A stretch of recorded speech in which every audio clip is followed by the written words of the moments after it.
भोंदूखरातला अटक करण्याची ईडीला परवानगी मिळालेली आहे। आज भोंदूखरातला नाशिकवरून मुंबईमध्ये आणण्यात आलाय आणि सीबीआयला त्याचा ताबा घेण्याची परवानगी मिळालेली आहे।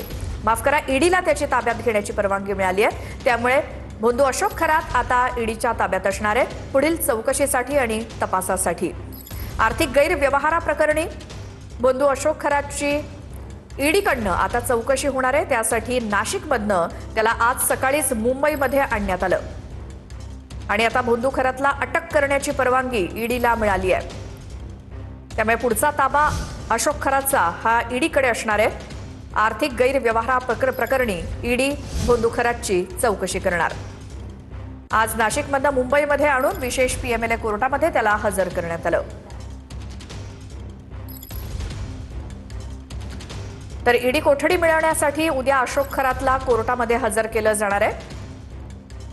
त्यानंतर त्याचा ईडीकडनं तपास सुरू होईल। उद्या सकाळी अशोक खरातला कोर्टामध्ये हजर केलं जाईल।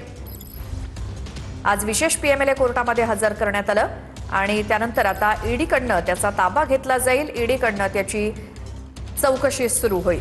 या संदर्भातली माहिती आपण घेऊयात आमचे प्रतिनिधी कृष्णा सोनारवाडकर यांच्याकडनं। कृष्णा, आज सकाळपासून अशोक खरात संदर्भातले काय अपडेट? श्वेता, आपण पाहतोय की भोंदूबाबा अशोक खरातला मनी लॉन्ड्रीच्या गुन्ह्यामध्ये ईडीनं ताब्यात घेतलेला आहे आणि नाशिक कोर्टाकडून जे काही प्रोडक्शन वॉरंट मिळालेलं होतं त्याच्या आधारे त्याला ताब्यात घेऊन मुंबईमध्ये आणण्यात आलेलं आहे आणि मुंबईच्या स्पेशल पीएमएलए कोर्टामध्ये त्याला आज हजर करण्यात आलं आणि त्याच्या अटकेची परवानगी इथल्या मुंबईच्या पीएमएलए कोर्टाकडून मागण्यात आलेली आहे आणि कोर्टानं आता ती परवानगी दिल्याचं कळते आणि कोर्टाने दिलेल्या परवानगीनुसार अशोक खरातला कागदोपत्री आज अटक दाखवली जाईल आणि त्यानंतर त्याची वैद्यकीय तपासणी करून उद्या पुन्हा एकदा त्याला रिमांड कामी कोर्टामध्ये हजर केलं जाईल।